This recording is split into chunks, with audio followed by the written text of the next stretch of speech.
¿Qué tal? ¿Cómo están, amables televidentes de Nativa Nos Conecta y también Radio Vital 91.1 FM?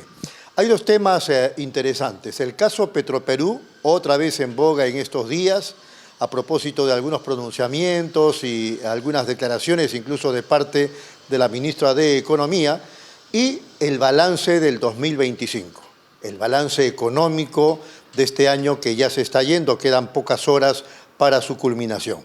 Así que estamos en San Isidro. Vamos a conversar con el economista Alejandro Indacochea sobre ambos temas. Doctor, ¿cómo está? Muy buenos días. Buenos días, gracias por la invitación. Un gusto estar con Pulso Informativo. Muchas gracias. En principio, una idea global de lo que está pasando en Petroperú a propósito de algunas declaraciones y fundamentalmente la posición del gobierno de transición. Mira, mi respaldo a la ministra de Economía, a quien no conozco, es primera vez que ha planteado las cosas en claro. ¿Qué ha dicho en resumen la ministra? La ministra ha dicho lo siguiente, que Petroperú dio más de 17.000 millones de soles desde el año 2022. En lenguaje más sencillo, Petroperú nos ha costado a todos 2 a 3 millones de dólares por día. Se señala que esto no es correcto, proceder a tomar una empresa como es Petroperú, a reestructurar Petroperú. Hemos escuchado a los dirigentes de la coalición de sindicatos de trabajadores de Petroperú diciendo que eso no es cierto y también a la propia excongresista Marisol Espinosa. Bueno, vamos por partes acá. Yo diría que lo verdaderamente inmoral es despilfarrar 2 a 3 millones de dólares por día en un país donde tenemos 10 millones de pobres, donde tenemos 40% de los niños menores de 5 años en anemia, 15 millones que solamente tienen una comida al día. Eso es lo inmoral en el país, mantener este tipo de gastos. Sorprendido por la incapacidad de autocrítica de todos, del sindicato, de los empleados, no sucede nada. Una congresista, excongresista, del señor Humala, la veo resucitada en la campaña electoral, hoy en día, sin mayor sustento de lo que ella plantea. Ya tiene varios años en APP. Efectivamente, se recluyen de todo, ¿no? Ahora, Petroperú evidentemente tiene que ser reestructurada, pero tiene que ser reestructurada no por los mismos que generaron el problema, ni tampoco esa auditoría forense que se ha solicitado, la pueden hacer los mismos trabajadores que han generado parte del problema en Petroperú. Esto es contradictorio. La auditoría tiene que hacerse totalmente aparte, por un ente distinto. Bueno, ellos insisten, al igual que Narváez en su momento, que Petroperú no está en quiebra y que más bien habría que reflotarla, es una empresa estratégica y no hay que permitir que hagan una cacería de brujas contra ella. Bajo el membrete de estratégica pierden 3 millones de dólares por día en un país donde hay tanta pobreza, tanta miseria. Lo estratégico, ¿verdad?, sería destinar ese recurso para atender la pobreza en el país. También se queja de que la refinería de Talara las van a vender a precio de chatarra, cuando es una entidad muy digna para los peruanos y una de las más importantes refinerías de Latinoamérica. Vamos por partes con ello. Primero, ¿qué de la auditoría forense que se ha pedido sobre la refinería de Talara? Una refinería que nos iba a costar 1.600, 1.800 millones de dólares y resultó 6.500 millones de dólares, que se inaugura por cuarta vez. 4 o 5 veces se inaugura reiteradamente, pero no funciona. ¿Qué debería haber en esta reestructuración? La refinería de Talara debería ser entregada a un operador petrolero calificado. No se va a recuperar lo invertido ya es pérdida. Un operador para que la ponga en valor. Otra opción es lo que ha señalado la ministra, que parte de Ecuador están interesados y ellos sí tienen crudo. Por otro lado, van a cortarle en pedacitos, como dice Marisol Espinosa. No, de ninguna manera, eso es manipulación, demagogia. No es así. Un plan de reestructuración serio es diferente. Más bien que el señor Narváez y los responsables de habernos llevado a este despilfarro de 6.500 millones de dólares en el país. A esa burla de inaugurar 3 o 4 veces una refinería y que no funcione. Le corté brevemente. Entonces, ¿qué hay que hacer con Petroperú y qué hay que hacer con la refinería de Talara? Brevemente. Talara a un operador calificado. El oleoducto ponerlo en valor porque está paralizado. Los lotes petroleros de Petroperú devueltos a Perú Petro. ¿Por qué? Porque no tiene sentido haber dado lotes petroleros a una empresa que durante 40 años dejó de explorar petróleo y encima está quebrada. Los activos improductivos, ponerlos en valor y proceder a un programa muy cauto, muy prudente de reducción de personal. A diferencia entonces de otros países de la región y el propio Estados Unidos, Perú se va a quedar sin empresa energética. No, es que nos vamos a quedar sin empresa energética. Petroperú ya no es la empresa, ese es un mito. Petroperú tiene menos del 25% del mercado de distribución nacional. Ya no es Petroperú, se señala que bajo el membrete estratégico atiende las zonas alejadas del país. Más barato nos saldría subastar y decir qué operador nos puede atender al menor costo. Pero bajo ese membrete ocurren toda la ineficiencia y la corrupción de Petroperú. Por eso, o sea, Petroperú ya no es una empresa estatal. Petroperú es una empresa estatal, pero no podemos seguir perdiendo $3 millones por día. Por eso le preguntaba, ¿el Perú, a diferencia de otras naciones del mundo como México, Estados Unidos y otros, se va a quedar sin empresa? Perdón un ratito, un momento. Esto ya sucedió hace 20 años. No han analizado la historia desde que empezó la privatización, que algunos nos oponíamos a una privatización en esa forma. Pero ya no hay. Petroperú tiene menos del 25% del mercado nacional. Ha sido ganado por los otros operadores nacionales, distribuidores, que atiende a las zonas estratégicas, que nadie llegue, y bajo ese membrete nos llevan a que perdamos $3 millones por día. Eso lo podemos subastar, pero no vamos a vivir de mitos del pasado por tener elefantes blancos que cuestan $3 millones por día. Salvo el 25%, Petroperú no es una empresa estatal. El 25% de la atención en las zonas alejadas. ¿Ya? Pero lo que nos cuesta al país mantener esta empresa. La cantidad, digamos, ¿cómo podemos tener ese exceso, digamos, de personal, activos fijos, digamos, ¿no?, improductivos en la empresa, ¿no? Eso evidentemente es un costo bastante oneroso para el país. ¿Vamos a renunciar a una empresa estatal como Petroperú? Yo no pondría esos dilemas. Lo que interesa es bienestar para la población. El concepto de estatal, privado, lo importante es beneficiar al país, el pragmatismo. ¿Por qué los otros? Esas membretes son de 30 años atrás. ¿Por qué los otros países del mundo sí mantienen a su empresa estratégica? ¿Quién mantiene empresas? México, Estados Unidos, Brasil. México, la cantidad de recursos que tiene. Petrobras, la cantidad de un directorio independiente.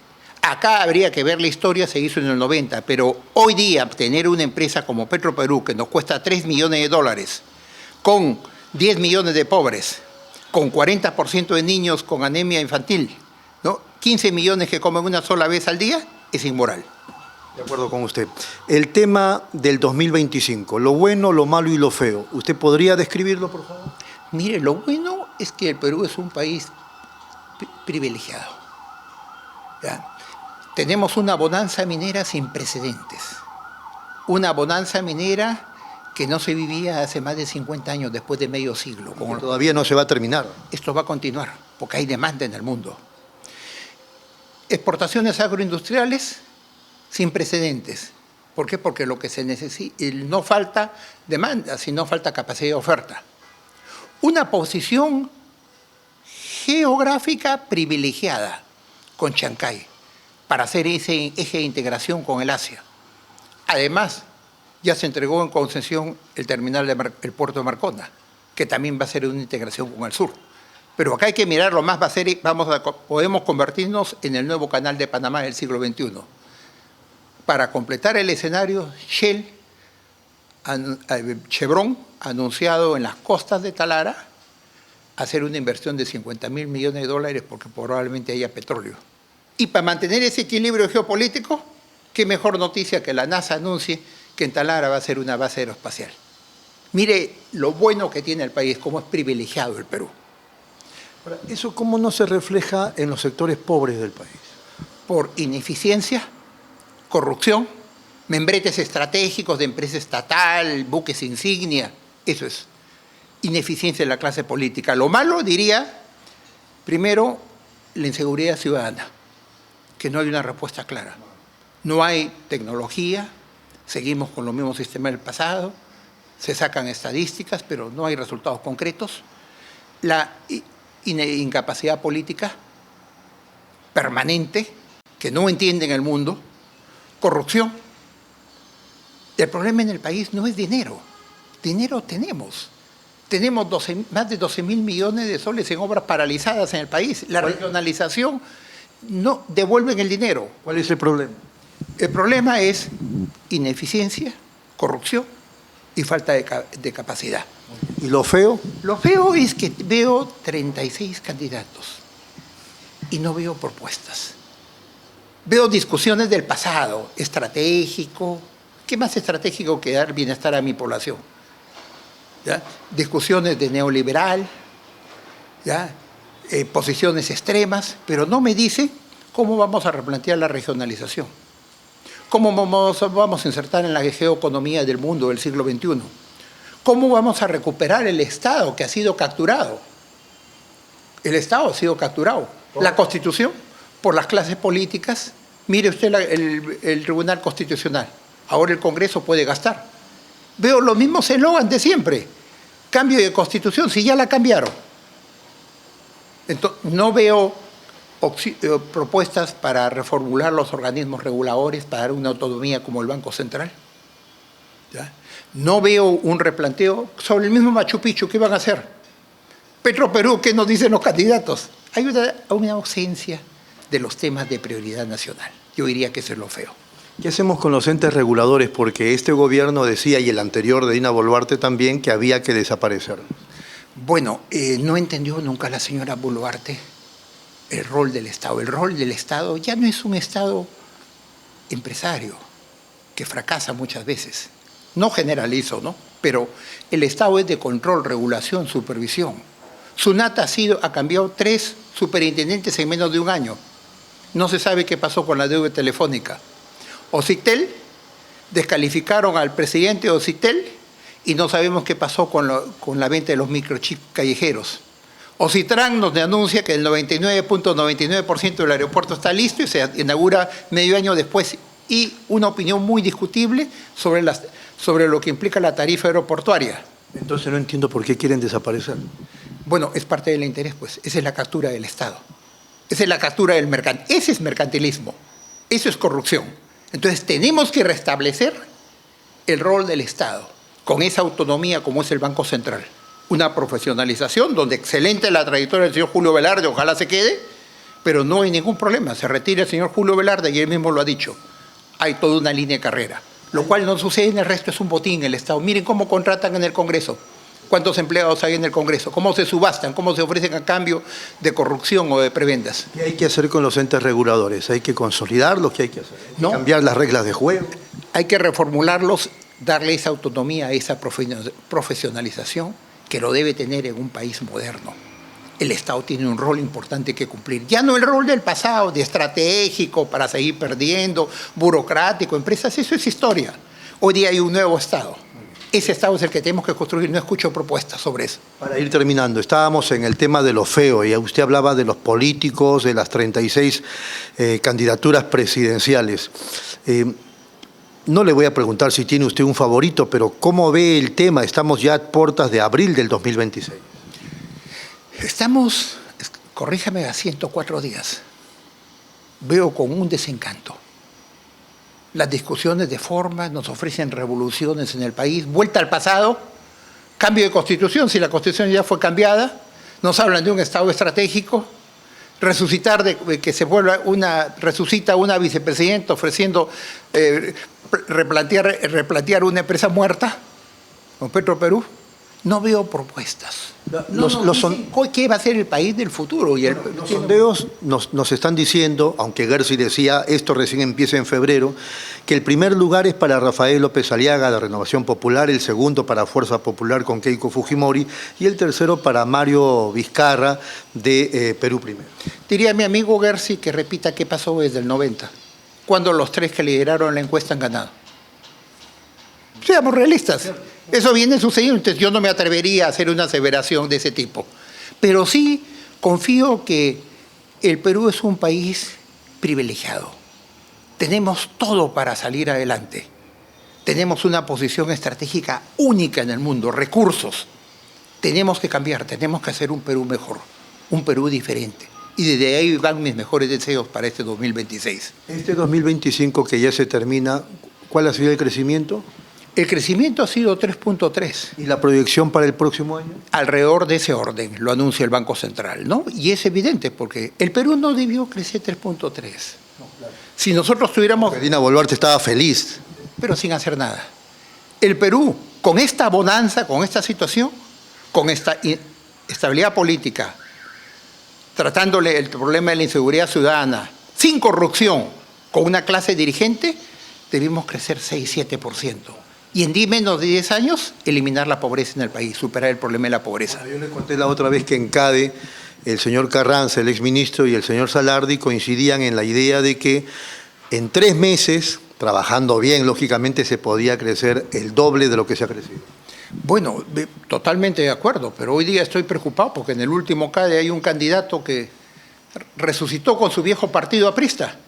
Alfonso López Chau. Exactamente, nos dice que como el Banco Central tiene reservas, hay que destinar esas reservas para regalarlas al sector empresarial.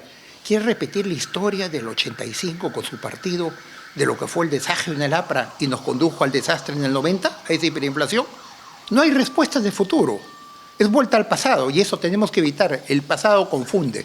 El futuro es un futuro diferente del siglo XXI y tenemos que construirlo. Termino con esta. Ayer conversábamos con Diógenes Salva, que es vicepresidente de la Coordinadora de Empresarios de Gamarra, y decía que el Emporio va a apoyar a la derecha en las elecciones del 2026. ¿Y usted? Mire, yo creo que el concepto derecha, izquierda, hay populismo derecha y populismo izquierda en el Congreso. Cuando se adopta por un doble sueldo, cuando se adopta con los 42.000 soles en Navidad, ¿hay derecha-izquierda? Cuando se encubren las leyes a favor de la corrupción, cuando se apoya la ley Soto, cuando se borra la colaboración eficaz, ¿podemos hablar de derecha-izquierda? No hay, son lo mismo. Eso ya es un concepto del siglo pasado.